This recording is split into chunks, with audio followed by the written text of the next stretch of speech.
Aku harus bertahan demi masa depanku, keluargaku, agar keluar dari jerat kemiskinan.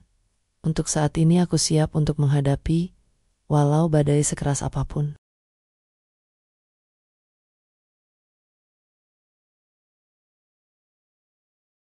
Matahari pagi menyapa desa kecil di lereng pegunungan Jawa Timur, menyinari sawah yang menghijau dan rumah sederhana yang beratap rumbia. Di antara kabut tipis yang belum menyerah pada terang, seorang perempuan muda berdiri di depan rumah reyot milik orang tuanya. Namanya Sari, 25 tahun, dengan wajah tirus penuh tekad dan mata yang memancarkan semangat yang tak bisa dipadamkan oleh kemiskinan. Ia mengenakan kebaya lusuh yang telah disetrika berkali-kali agar terlihat layak, dan di tangannya sebuah koper plastik berisi pakaian foto keluarga dan doa dari sang ibu.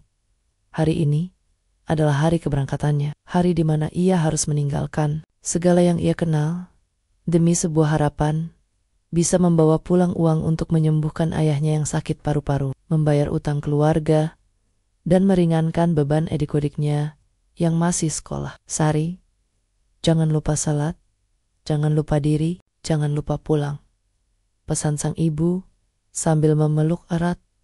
Air mata mengalir di pipi yang keriput. Sari hanya mengangguk, menahan isak. Ia tahu, jika ia menangis, hatinya akan goyah.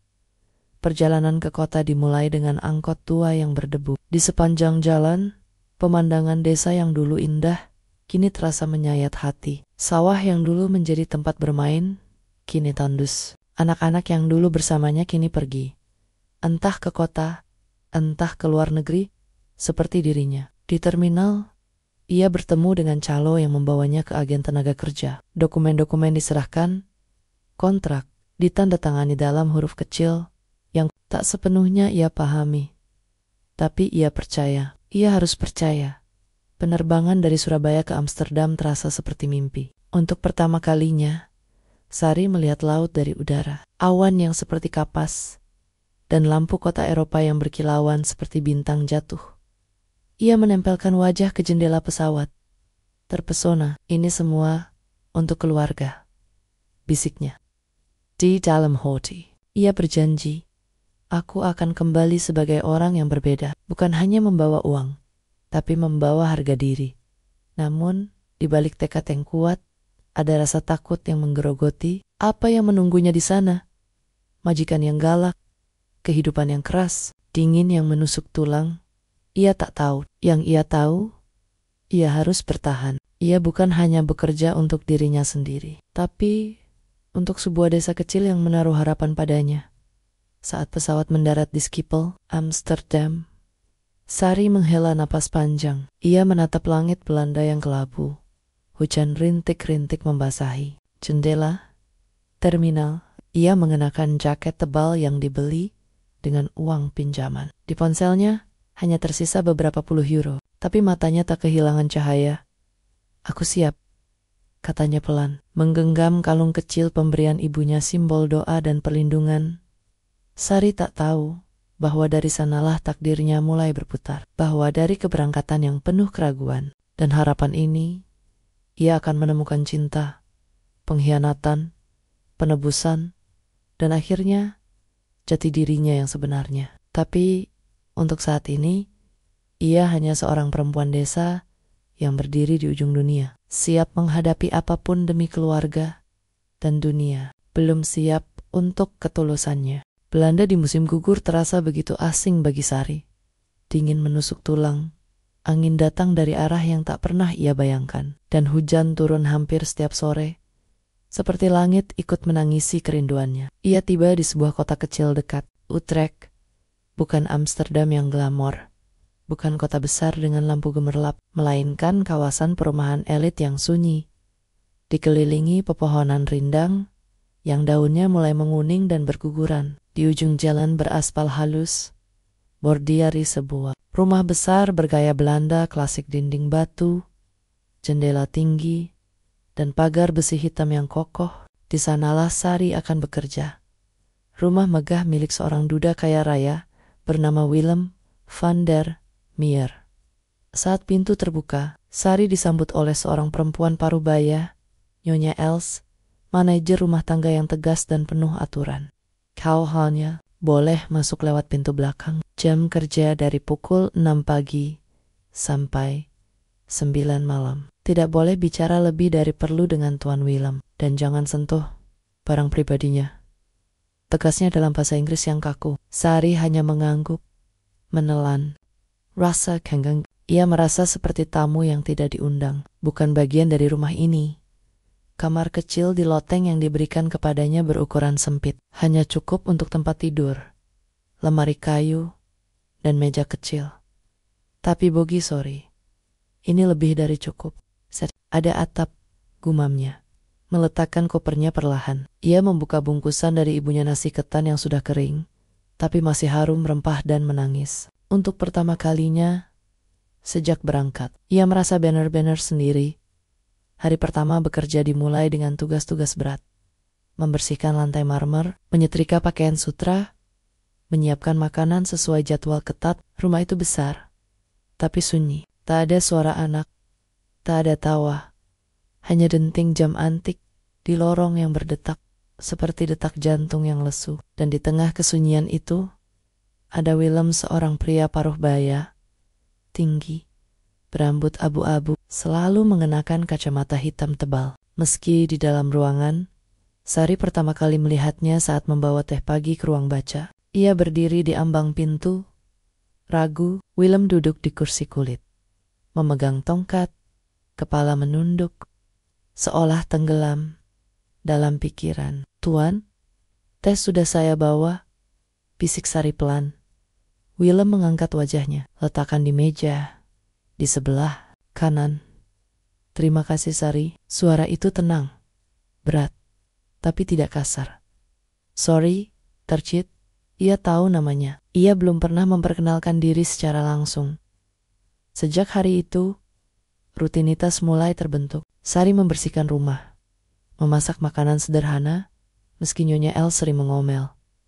Tuan tidak suka makanan pedas. Dan kadang, membantu Willem berjalan dari kamar ke taman belakang. Lama-lama, ia perhatikan bahwa Willem tidak pernah menabrak benda, tidak pernah salah ambil gelas, dan selalu tahu letak buku favoritnya di rak, padahal katanya buta sejak 5 tahun lalu. Tapi Sari tidak mempertanyakannya. Ia hanya bekerja, diam, dan mengamati. Hingga suatu sore, saat hujan turun deras, ia menemukan Willem duduk di teras. Wajah menghadap ke arah hujan. Wajahnya basah, tapi tidak bergerak mencari payung. Tuan, Anda akan kedinginan, kata Sari, menghampiri dengan payung. Willem tersenyum tipis. Aku suka hujan, Sari. Aku bisa mendengar dunia bernapas. Sorry, Tadim. Ada sesuatu dalam suaranya, kesedihan yang dalam, tapi juga kelembutan yang tulus. Malam itu, ia menulis di buku hariannya. Dia mungkin buta, tapi hatinya masih bisa melihat. Aku yakin, dan tanpa disadari, benih empati mulai tumbuh di hati. Sari bukan karena kasihan, tapi karena ia mulai merasa bahwa di balik kacamata gelap itu ada manusia yang sedang berjuang melawan luka yang tak terlihat. Namun, di balik dinding rumah megah itu, ada rahasia yang bahkan Sari belum bisa bayangkan. Rahasia yang suatu hari akan mengguncang seluruh dunianya. Tapi untuk saat ini, ia hanya seorang pekerja migran yang mencoba bertahan di negeri asing, sambil membawa cahaya dari desa kecilnya, cahaya yang mungkin, tanpa disadari, sedang menyelamatkan jiwa seseorang.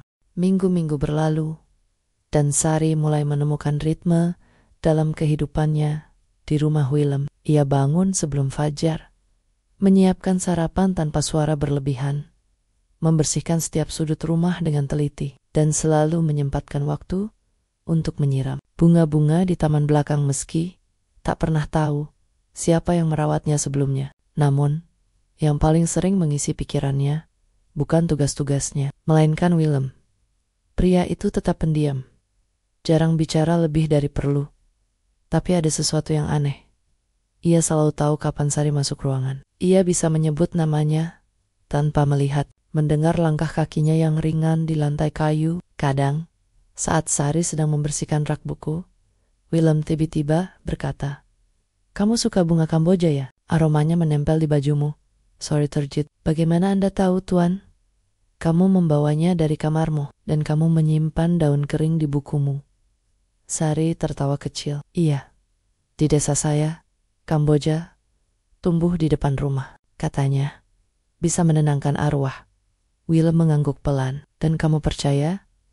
"Saya percaya pada yang membuat kita tenang, entah itu bunga, doa, atau kenangan." Percakapan-percakapan kecil seperti inilah yang perlahan membuka dinding antara mereka. Sari mulai bercerita tentang desanya, sawah yang menghijau saat musim hujan, ayam yang berkeliaran di halaman, suara jangkrik malam hari, dan rasa nasi hangat dengan sambal terasi yang tak pernah bisa dilupakan. Willem mendengarkan dengan penuh perhatian, kepala sedikit menoleh, wajah tenang, seolah setiap kata Sari adalah lukisan yang ia coba bayangkan dalam gelap. Suatu sore, saat Sari sedang membersihkan gudang, ia menemukan sebuah kotak tua berdebu. Di dalamnya ada cat air, kuas, dan blok gambar yang belum pernah digunakan. Ia membawanya ke ruang baca. "Penasaran, Tuan? Ini milik siapa?" tanya Sari. Willem mengulurkan tangan, meraba kotak itu. "Milikku. Dulu aku suka melukis. Sebelum kegelapan datang." Sari menatapnya. Hati teriris. "Kalau boleh, saya ingin mencoba melukis untuk Anda." Willem terdiam sejenak. Lalu, pelan, ia tersenyum. "Tolong, lukiskan desamu." Pagi di sawah, embun di daun padi, dan langit yang belum terlalu terang. Malam itu, Sari duduk di kamarnya. Tangan bergetar. Ia mulai melukis. Ia gambar sawah yang luas, petani yang membungkuk, kabut tipis di pagi hari, dan warna-warna keemasan yang menyapu langit. Ia melukis dengan hati, bukan hanya tangan. Keesokan harinya, ia memberikan lukisan itu pada Willem. "Ia tak bisa melihat," katanya, "tapi ia meraba setiap goresan cat, mengikuti alur kuas dengan ujung jari." Lama sekali ia diam. "Ini indah," bisiknya. Suara bergetar. "Aku bisa merasakan embunnya. Aku bisa mendengar suara angin di antara padi." Sari menahan air mata. "Kalau begitu, saya akan lukiskan lebih banyak. Saya akan tunjukkan dunia untuk Anda." Sejak hari itu, lukisan-lukisan Sari menghiasi dinding ruang baca. Ada gambar pasar tradisional, anak-anak bermain layang-layang, ibu-ibu menumbuk padi, dan senja di pantai selatan. Willem selalu meminta penjelasan setiap detail. Warna langitnya seperti apa? Apakah awannya tebal? Apakah orang-orang tertawa? Dan Sari menjawab dengan penuh semangat, seolah ia membawa Willem terbang ke Jawa Timur lewat kata-kata dan warna. Lama-kelamaan, sikap Willem berubah. Ia mulai tersenyum lebih sering. Kadang tertawa kecil saat Sari bercerita tentang kebodohan ayam jago di desanya. Ia bahkan mulai keluar rumah lebih sering, meminta Sari menemaninya ke taman kota, duduk di bangku kayu, mendengarkan suara burung dan anak-anak bermain. Namun, di balik kehangatan itu, Sari mulai menyadari sesuatu yang mengganjal. Willem tidak pernah salah ambil cangkir. Ia tahu letak koran tanpa disentuh. Saat hujan turun, ia menatap jendela seolah melihat sesuatu. Dan suatu malam, saat Sari lupa mematikan lampu di lorong, ia melihat Willem berjalan lurus ke saklar tanpa tongkat, tanpa ragu dan mematikannya. Jantung Sari berdebar kencang. Apakah dia benar-benar buta? Tapi ia diam. Ia tidak ingin merusak kepercayaan yang mulai terbangun. Mungkin, pikirnya, kebutaannya bukan sekadar fisik. Mungkin ia buta karena luka batin yang terlalu dalam. Mungkin yang ia butuhkan bukan dokter, tapi seseorang yang mau melihat jiwanya. Dan tanpa sadar, Sari mulai merasa lebih dari sekadar asisten. Ia merasa seperti penyambung dunia bagi Willem, seperti terjemahan antara kegelapan dan cahaya. Tidak tahu bahwa perasaan ini akan tumbuh menjadi sesuatu yang lebih. dan bahwa kebenaran yang tersembunyi di balik kacamata gelap itu akan menguji segalanya. Cinta, kepercayaan, dan makna dari ketulusan. Musim dingin tiba di Belanda dengan hujan yang tak kunjung reda, disusul salju tipis yang menutupi taman dan jalan setapak di sekitar rumah Willem. Namun, di dalam rumah itu, suasana justru semakin hangat, bukan hanya karena pemanas ruangan, tapi karena perubahan yang nyata dalam hubungan antara Sari dan Willem. Mereka tidak lagi hanya majikan dan pekerja, bukan pula sekadar teman. Mereka mulai menjadi dua jiwa yang saling menemukan dalam kesunyian masing-masing. Setiap pagi, Sari datang ke ruang baca membawa teh hangat dan sebuah lukisan baru.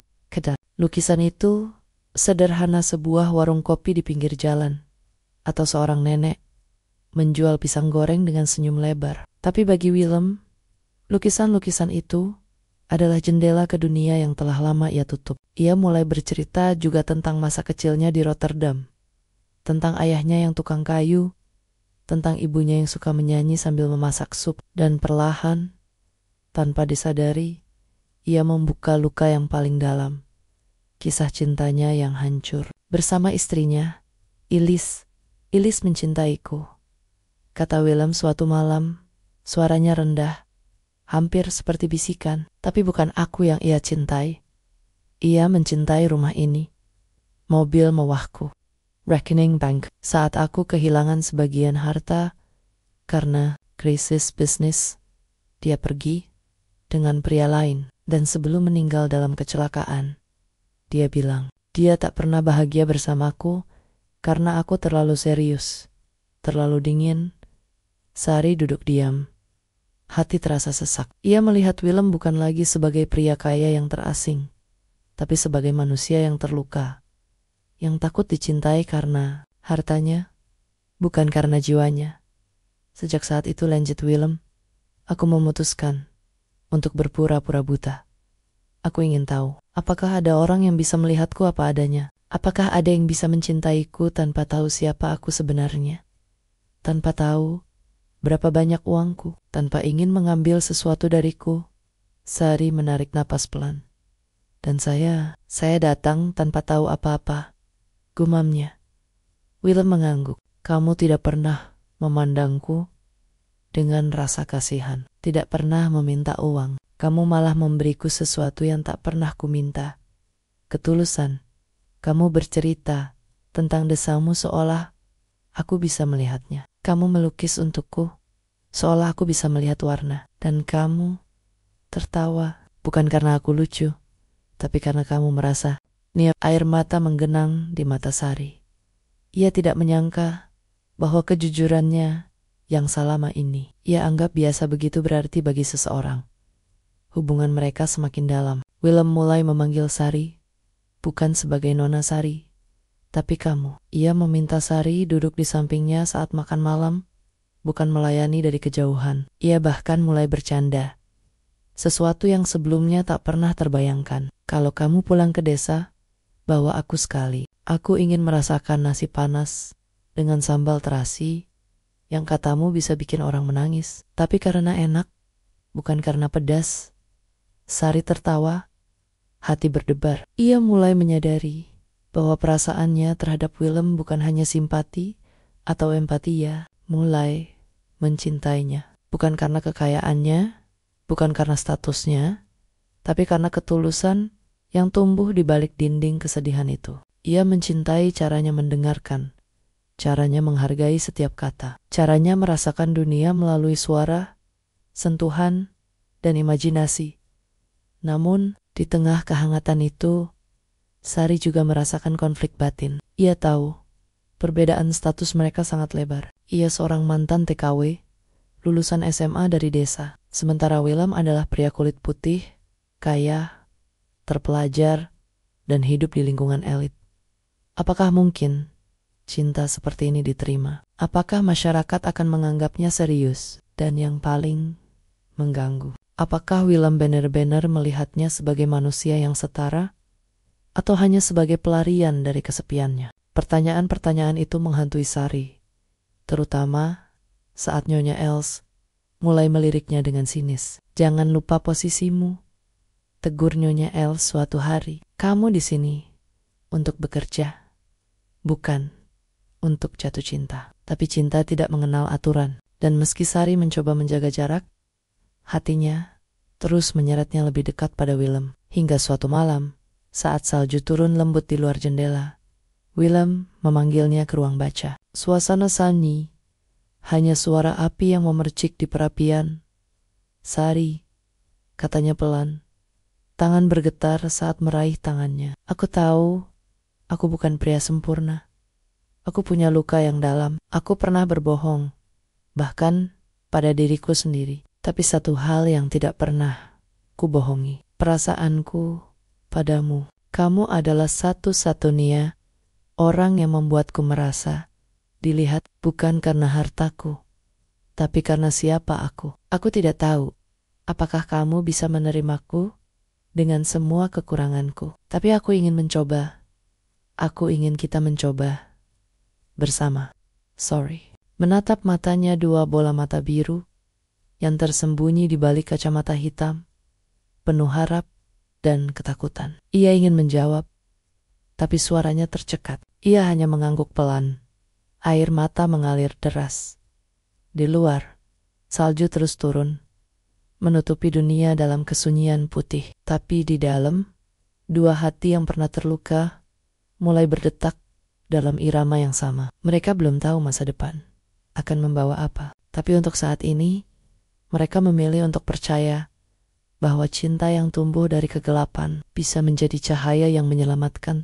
Malam itu, setelah pengakuan Willem, Sari tidak bisa tidur. Ia duduk di tepi tempat tidur di kamarnya yang kecil di loteng, memandang salju yang masih turun pelan di luar jendela. Tangannya masih terasa hangat dari genggaman Willem. Hatinya berdebar-debar, bukan karena takut, tapi karena harapan-harapan yang dulu ia kubur dalam-dalam. Karena mengira cinta seperti ini hanya ada dalam film atau novel romantis. Tapi malam ini, cinta itu nyata dan datang dari orang yang paling tak terduga.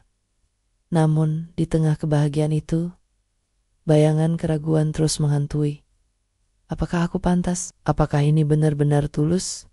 Atau hanya rasa terima kasih karena aku merawatnya? Pikiran-pikiran itu berputar seperti angin musim dingin yang tak kunjung reda. Ia bukan hanya berpikir tentang dirinya, tapi juga tentang keluarganya di desa. Apa yang akan dikatakan ibunya jika tahu putrinya yang dulunya hanya penjual gorengan di pasar desa, kini dilamar oleh seorang pria kaya dari Eropa? Apakah mereka akan bangga atau justru khawatir? Keesokan harinya, suasana di rumah terasa berbeda. Nyonya Els memandangnya dengan tatapan tajam, seolah bisa membaca perubahan yang terjadi. Willem lebih tenang dari biasanya, tapi senyumnya tak bisa disembunyikan. Saat Sari membawakan sarapan, ia berkata pelan, "Aku ingin bicara denganmu malam ini di taman belakang." Sari mengangguk, jantung berdegup kencang. Ia tidak tahu apa yang akan terjadi, tapi ia tahu ini bukan sekadar percakapan biasa. Malam tiba, salju telah berhenti. Langit malam biru gelap bertabur bintang. Taman Pelek yang biasanya sunyi kini diterangi lentera-lentera kecil yang telah dipasang oleh Willem. Di tengah taman ada bangku kayu yang dihiasi bunga kering dan lilin yang menyala redup. Willem duduk di sana, memakai jas hitam sederhana. Kacamata gelapnya tetap menempel. Ia memegang sebuah kotak kecil dari kayu, ukiran tangan yang indah. Sari, panggilnya saat mendengar langkah. "Terima kasih, mau datang?" Sari duduk di sampingnya, tangan dingin karena udara malam. "Tuan, saya tidak tahu harus berkata apa." "Panggil aku Willem," katanya lembut. "Dan malam ini, aku bukan majikanmu. Aku hanya seorang pria yang ingin meminta sesuatu yang sangat penting." Ia membuka kotak kayu. Di dalamnya bukan cincin berlian besar atau perhiasan mewah, tapi sebuah cincin sederhana dari perak dengan ukiran daun padi dan bunga kamboja, tanda dari tanah kelahiran Sari. Di sampingnya, sebuah surat Sari, kata Willem. Suaranya bergetar. "Aku mencintaimu, bukan karena kamu merawatku, Bukan karena kamu melukis untukku, tapi karena kamu membuatku lagi percaya pada cinta, pada kejujuran, pada manusia. Kamu datang tanpa pamrih, tanpa topeng, dan kamu mengubah hidupku. Aku tahu masa laluku kelam. Aku tahu aku bukan pria sempurna, tapi aku ingin mencoba menjadi yang terbaik untukmu. Ia berhenti sejenak, menarik napas dalam. Maukah kamu menikah denganku? Aku tahu aku buta secara fisik, tapi hatiku bisa melihatmu dengan jelas. Dan aku bersedia memberimu segalanya. Hartaku, rumahku, masa depanku. Tapi yang paling penting, hatiku. Aku ingin menjalani sisa hidupku bersamamu. Sebagai suami dan istri, sebagai teman, sebagai manusia yang saling menyembuhkan. Air mata Sari langsung mengalir. Ia menutup mulut, bingung antara rasa bahagia, takut, dan kagum. Ia tidak menyangka lamaran ini akan datang apalagi dengan cincin yang jelas dibuat khusus, dengan simbol dari desanya. Ini bukan sekadar tindakan orang kaya yang ingin menikahi pembantunya. Ini adalah penghormatan, ini adalah cinta yang tulus. Tapi hatinya masih berat. Willem, saya hanya perempuan desa. Saya tidak punya gelar, tidak punya latar belakang yang muluk. Bagaimana mungkin saya bisa menjadi istri Anda? Bagaimana masyarakat akan menerima saya? Dan bagaimana dengan keluarga Anda? Willem menggenggam tangannya erat. Cinta bukan soal gelar atau latar belakang. Cinta adalah soal hati. Dan aku tahu hatimu lebih mulia dari siapapun yang pernah aku temui. Keluargaku mungkin akan terkejut. Dunia mungkin akan berbicara. Tapi aku tidak peduli. Aku hanya peduli pada satu hal. Apakah kamu mencintaiku seperti aku mencintaimu? Sari menatap matanya, dua mata yang tersembunyi tapi penuh cahaya. Ia teringat semua percakapan mereka, semua lukisan yang ia buat, semua cerita yang ia bagikan. Ia teringat bagaimana Willem pernah bilang bahwa ia bisa merasakan embun di lukisannya. Itu bukan sekadar kata-kata, itu adalah bukti bahwa ia benar-benar mendengar, benar-benar merasakan, benar-benar hadir. Perlahan, Sari mengangguk. Ya, Willem, aku mencintaimu, dan aku menerima lamaranmu. Bukan karena hartamu, bukan karena statusmu, tapi karena kamu melihatku, dan kamu memilihku dengan tulus. Willem tersenyum, air mata menggenang di balik kacamatanya. Ia memasangkan cincin itu di jari Sari. Mereka duduk berdampingan, menatap langit malam tanpa suara. Tapi di antara mereka ada kehangatan yang tak bisa dijelaskan dengan kata-kata. Beberapa hari kemudian, Sari menulis surat panjang untuk keluarganya. Ia menceritakan tentang cinta yang tak terduga, tentang lamaran di tengah salju, tentang cincin yang dibuat dengan hati. Ia tidak menyebut uang, tidak menyombongkan rumah besar. Ia hanya menulis, "Aku menikah bukan karena aku ingin kaya, tapi karena aku ditemukan oleh seseorang yang benar-benar melihatku, dan aku menemukan cinta yang selama ini aku doakan." Upacara pernikahan direncanakan secara sederhana, hanya keluarga dekat dan beberapa teman. Tapi bagi Sari dan Willem, ini bukan sekadar perayaan. Ini adalah janji bahwa mereka akan membangun hidup baru, bukan di atas kemewahan, tapi di atas kepercayaan, pengertian, dan cinta yang tumbuh dari kegelapan menuju cahaya. Namun, mereka belum tahu di balik cinta yang indah ini, ada satu rahasia besar yang masih tersembunyi. Rahasia yang suatu malam akan mengguncang segalanya. Dan saat itu tiba, cinta mereka akan diuji, bukan oleh dunia luar, tapi oleh kebenaran yang paling menyakitkan. Upacara pernikahan digelar di sebuah gereja kecil di pinggir kota Utrecht, dikelilingi pepohonan yang mulai menghijau, menandakan datangnya musim semi. Langit biru cerah, angin lembut membawa aroma bunga tulip dari kebun tetangga. Sorry Mengenoken. Gaun putih sederhana bukan, kemewahan berlebihan, tapi elegan, dengan detail tenun tradisional Jawa yang dijahitkan oleh seorang penjahit lokal atas permintaan Willem. Di kepalanya, Bunga Kamboja putih terjepit rapi, simbol dari akar dan doa yang tak pernah ia tinggalkan. Willem berdiri di pelaminan, tegak, kacamata gelapnya tetap menempel, tongkatnya disandarkan di samping kursi. Ia tersenyum-senyum yang jarang terlihat, tapi kali ini tulus, penuh harapan. Saat Sari berjalan pelan menuju altar, diiringi musik piano lembut, ia merasa seolah dunia berhenti. Semua mata memandangnya. Tapi yang ia lihat hanya Willem, pria yang pernah ia layani, majikan, kini akan menjadi suaminya. Dengan ini, aku menerima kamu, Sari, sebagai istriku, ucap Willem dengan suara bergetar, untuk dicintai, dihormati, dan dilindungi selama hidupku. Sari membalas dengan mata berkokek-kokaka, aku menerima kamu, Willem, sebagai suamiku, dalam suka dan duka, dalam kemudahan dan kesulitan, sampai ajal memisahkan kita.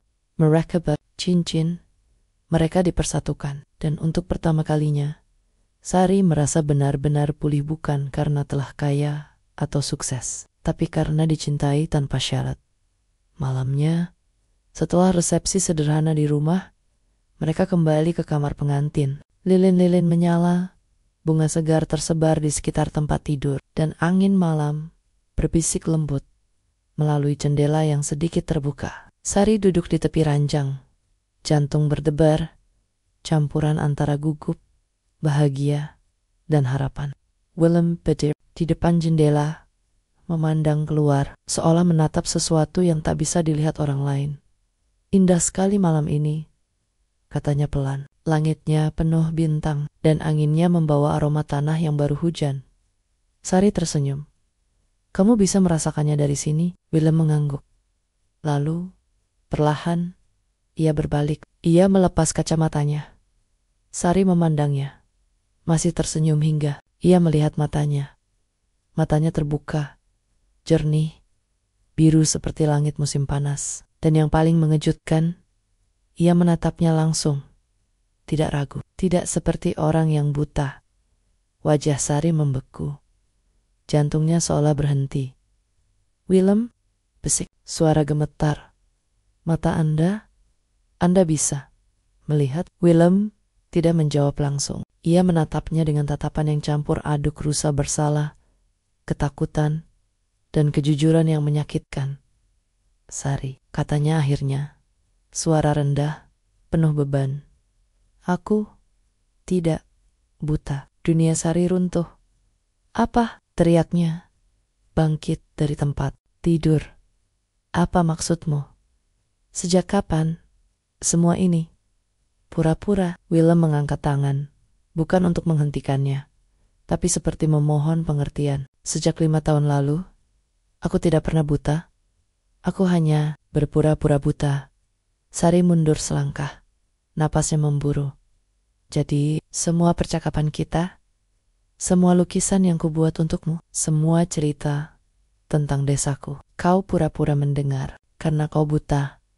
Tapi kau bisa melihat wajahku, rumahku, lukisanku. Tapi kau berkata kau tidak bisa. Aku bisa melihat, kata Willem pelan. Tapi yang kuinginkan adalah seseorang yang mencintaiku tanpa tahu itu. Aku ingin tahu, apakah ada orang yang bisa melihat jiwaku, bukan hartaku. Setelah Ilis mengkhianatiku, aku yakin semua orang hanya ingin uangku. Maka aku menciptakan dunia palsu, dunia di mana aku buta, miskin dalam penglihatan tapi kaya dalam harta.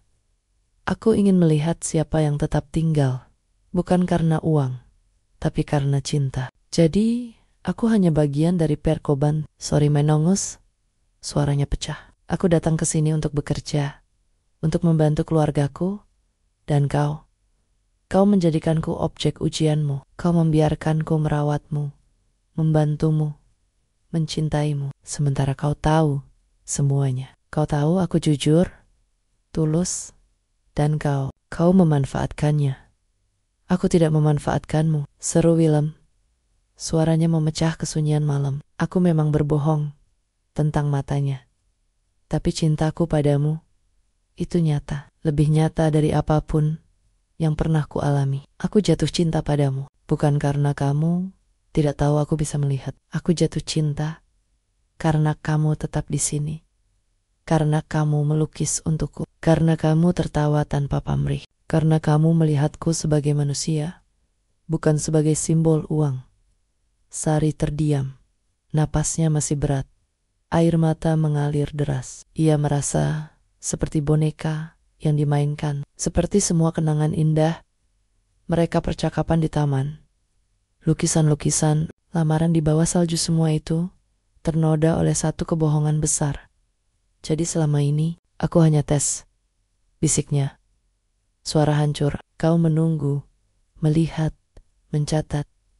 Apakah aku akan meminta uang, memanfaatkanmu? Dan saat aku tidak melakukannya, kau bilang, oh, ini dia, dan kau lamar aku? Apakah pernikahan ini juga bagian dari ujianmu?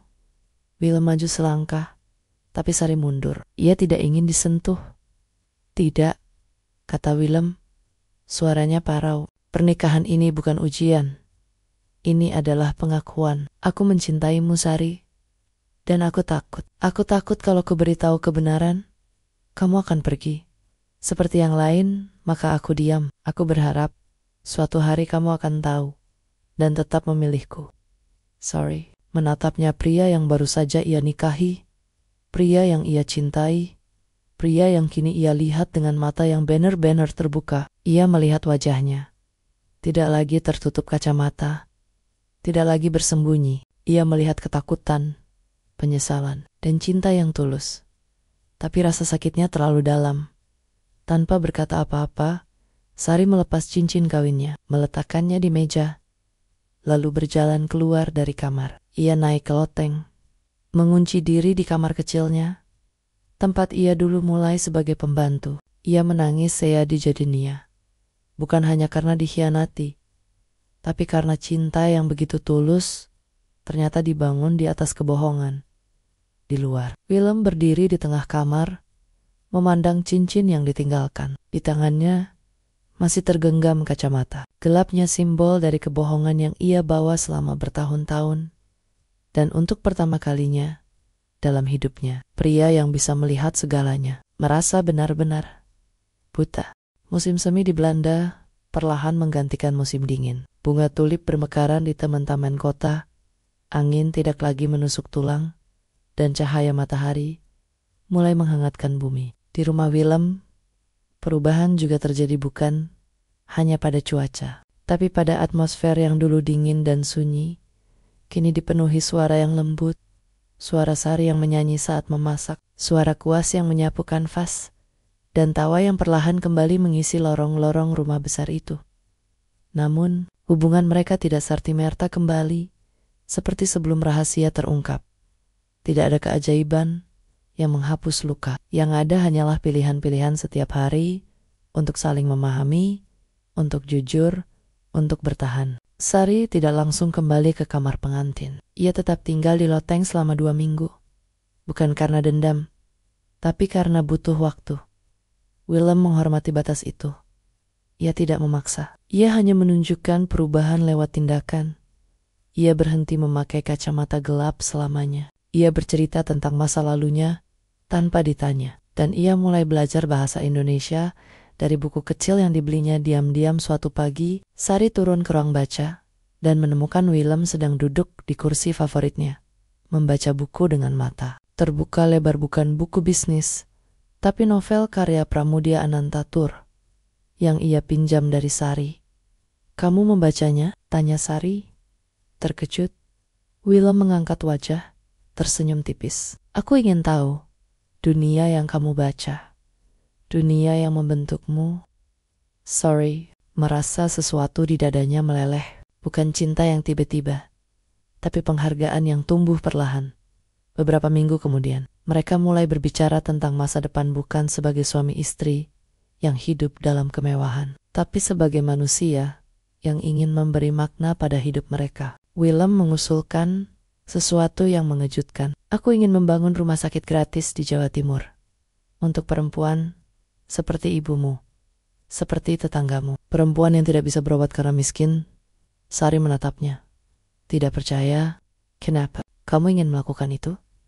Karena aku ingin menebus, bukan hanya padamu, tapi pada dunia. Aku dulu menguji cinta dengan kebohongan. Sekarang, aku ingin membangun sesuatu yang nyata, dan aku ingin kamu yang memimpinnya. Sari terdiam. Ia tidak pernah membayangkan dirinya menjadi pemimpin proyek besar. Tapi ia melihat peluang. Ini bukan sekadar amal. Ini adalah cara untuk memberdayakan perempuan desa, mantan TKW, janda yang terlupakan. Ia setuju dengan satu syarat. Proyek itu harus dibangun di desanya. Dan ia yang akan mengelolanya dari Indonesia. Mereka mulai bekerja sama. Willem menggunakan jaringan dan hartanya untuk menggalang dana, menyewa arsitek, dan membeli lahan. Sari menjadi jembatan. Ia mewawancarai warga, memahami kebutuhan mereka, merancang program pelatihan kesehatan, dan bahkan mengusulkan agar dibangun sekolah vokasi bagi mantan TKW yang ingin kembali mandiri. Mereka tidak membuat keputusan tanpa melibatkan komunitas. Ini bukan proyek dari atas, tapi dari bawah, dari tanah, dari rakyat. Setelah 6 bulan perencanaan, pondasi pertama rumah sakit diletakkan di Desa Sari. Warga berkumpul, menangis, berdoa, menari. Ibu Sari memeluk putrinya erat-erat. Kamu pulang bukan hanya dengan uang.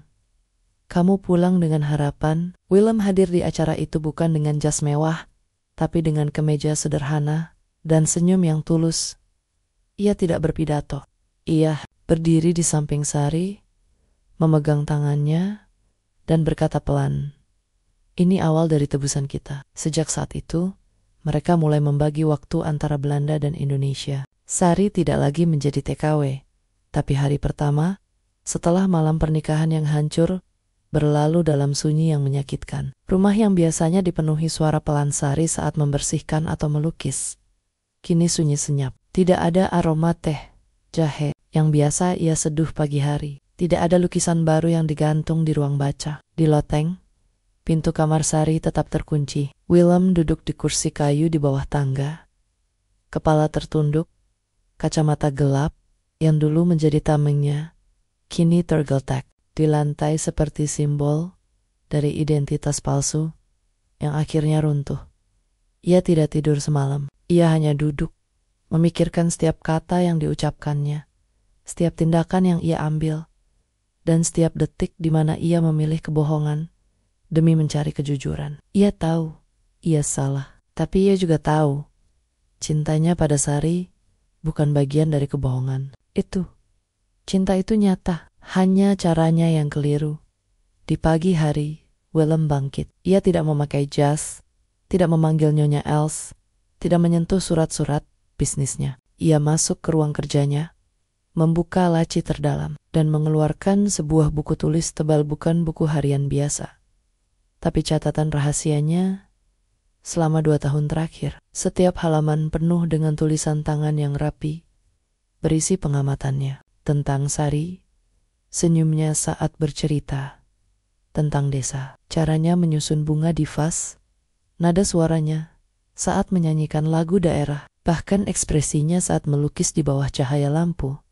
Ia membuka halaman terakhir. Di sana, ia menulis surat panjang bukan untuk dibacakan, tapi untuk diserahkan. Surat yang penuh penyesalan, pengakuan, dan cinta yang tak bisa disembunyikan lagi. Sari, aku tidak meminta maaf karena ingin dimaafkan. Aku meminta maaf karena aku tahu aku telah menyakitimu dan tidak ada alasan yang bisa menebus rasa sakit itu. Tapi aku ingin kamu tahu aku bukan pria yang jahat. Aku hanya pria yang terluka, yang takut, dan yang mencoba menemukan cahaya di tengah kegelapan. Aku berpura-pura, buta bukan untuk menipu dunia, tapi untuk melindungi diriku. Setelah Elis pergi, aku yakin cinta itu ilusi, bahwa semua orang memiliki harga, dan cintaku tidak cukup tanpa uang. Maka aku menciptakan ujian. Siapa yang akan tetap di sampingku tanpa tahu aku kaya? Siapa yang akan merawatku tanpa pamrih? Tapi kamu melebihi semua ujian itu. Kamu tidak hanya merawatku, kamu membuatku tertawa. Kamu mengajariku cara melihat dunia lagi bukan dengan mata, tapi dengan hati. Kamu melukis sawah, pasar, dan senja untukku. Padahal aku bisa melihat semuanya. Tapi aku diam karena aku takut kehilanganmu. Aku takut. Begitu kamu tahu aku bisa melihat, kamu akan melihatku sebagai penipu, bukan sebagai pria yang mencintaimu. Cintaku padamu bukan bagian dari ujian. Itu tumbuh secara alami. Aku jatuh cinta pada ketulusanmu, pada caramu memperlakukan orang tua, pada caramu tertawa tanpa malu, pada caramu menangis saat mendengar lagu daerah. Aku mencintaimu bukan karena kamu lulus ujian, tapi karena kamu adalah kamu. Aku tahu, aku telah mengkhianati kepercayaanmu, dan aku tidak berhak memintamu kembali. Tapi jika kamu mau, aku bersedia memulai dari nol, tanpa topeng, tanpa kacamata, tanpa rahasia. Aku ingin menjadi suami yang jujur, bukan pria yang bersembunyi di balik kebohongan. Dan jika kamu memilih untuk pergi, aku akan menghormatinya. Karena kamu layak dicintai tanpa syarat dan kamu layak hidup tanpa harus memaafkan luka yang terlalu dalam. Dengan hati yang hancur, tapi penuh cinta, Willem menempatkan surat itu di amplop kayu kecil, lalu menaruhnya di depan pintu kamar Sari, bersama cincin kawin yang ditinggalkannya semalam. Ia tidak mengetuk. Ia hanya berdiri di luar, menunggu bukan dengan harapan, tapi dengan pasrah. Di dalam kamar, Sari duduk di lantai, punggung bersandar pada tempat tidur. Matanya bengkak, hatinya terasa seperti retak. Ia melihat amplop itu dari celah pintu. Awalnya, ia tidak ingin membukanya. Ia takut-takut akan lebih banyak kebohongan, lebih banyak alasan, lebih banyak manipulasi. Tapi ada sesuatu dalam cara surat itu diletakkan. Sederhana, tanpa drama, tanpa paksaan. Perlahan, ia membukanya. Satu persatu halaman ia baca. Dan jauh ia membaca. Semakin ia merasa dunianya goyah bukan karena kebencian, tapi karena konflik batin yang mencekik. Ia teringat malam pertama ia melihat Willem duduk sendiri di teras, wajah basah oleh hujan. Ia teringat saat ia melukis sawah dan Willem berkata, "Aku bisa merasakan embunnya." Ia teringat semua percakapan mereka, semua tawa, semua keheningan yang penuh makna. Apakah semua itu bisa dibuat-buat? Apakah seorang pria yang hanya mengujinya akan menangis saat mendengar lagu daerah yang ia nyanyikan? Sari membuka laci, mengeluarkan buku hariannya. Di dalamnya ada catatan kecil. Hari ini, Tuan Willem tertawa. Pertama kalinya sejak aku di sini, aku merasa seperti berhasil membuat bunga tumbuh di tanah gersang. Air mata kembali mengalir. Ia tidak sedang membela Willem. Ia sedang mencoba memahami bahwa manusia tidak selalu baik atau jahat, bahwa cinta bisa tumbuh dari tempat yang kelam, bahwa kejujuran bisa datang terlambat, tapi tetap berarti. Malam itu, setelah berjam-jam merenung, Sari membuka pintu. Willem masih duduk di luar, punggung bersandar pada dinding, matanya terbuka, menatap lenggit-lenggit koridor seperti orang yang telah kehilangan segalanya. Sari berdiri di ambang pintu, suaranya pelan, tapi tegas. "Kamu tidak berhak memintaku untuk langsung memaafkanmu." Willem mengangkat wajahnya, matanya basah. "Aku tahu, tapi," lanjut Sari, napasnya bergetar.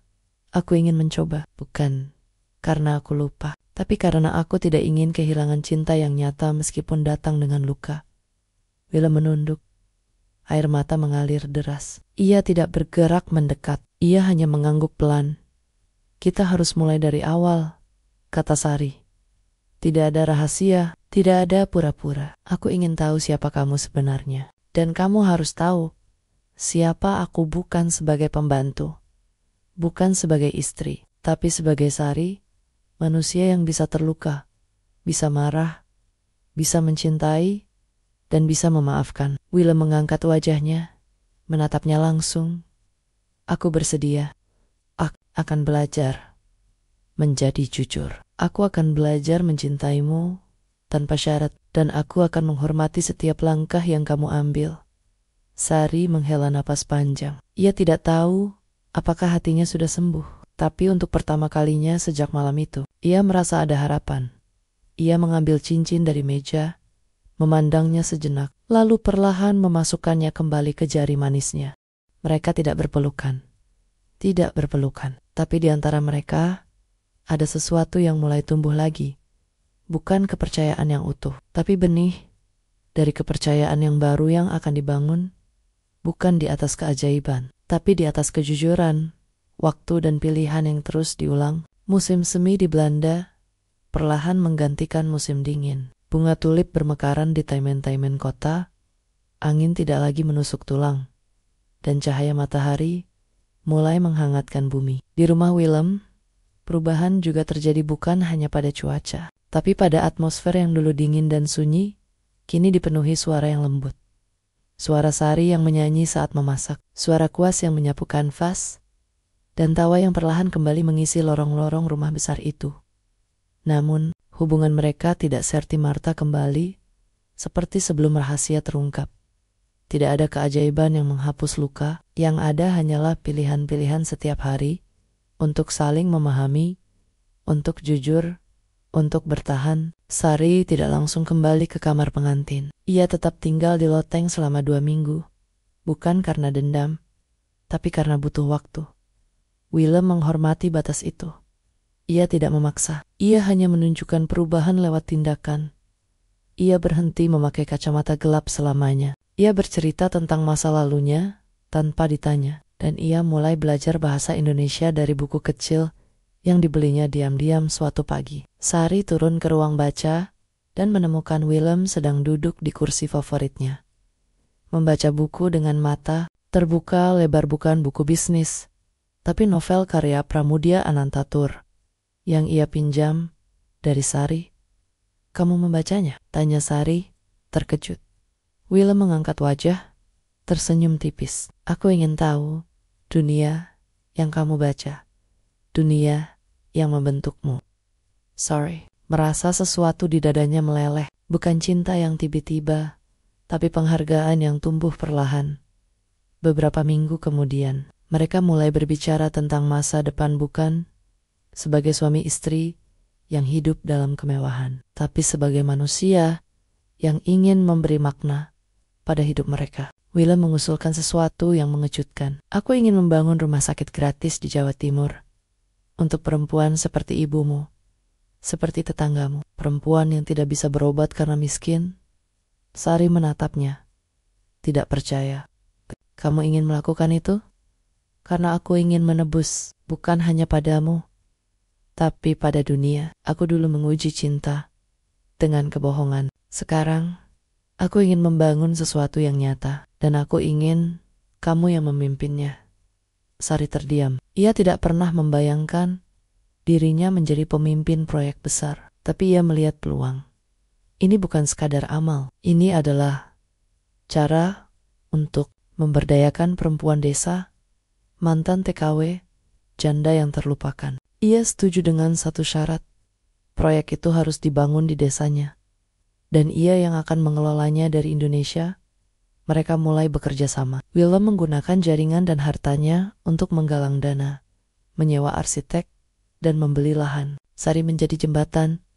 Ia mewawancarai warga, memahami kebutuhan mereka, merancang program pelatihan kesehatan, dan bahkan mengusulkan agar dibangun sekolah vokasi bagi mantan TKW yang ingin kembali mandiri. Mereka tidak membuat keputusan tanpa melibatkan komunitas. Ini bukan proyek dari atas, tapi dari bawah, dari tanah, dari rakyat.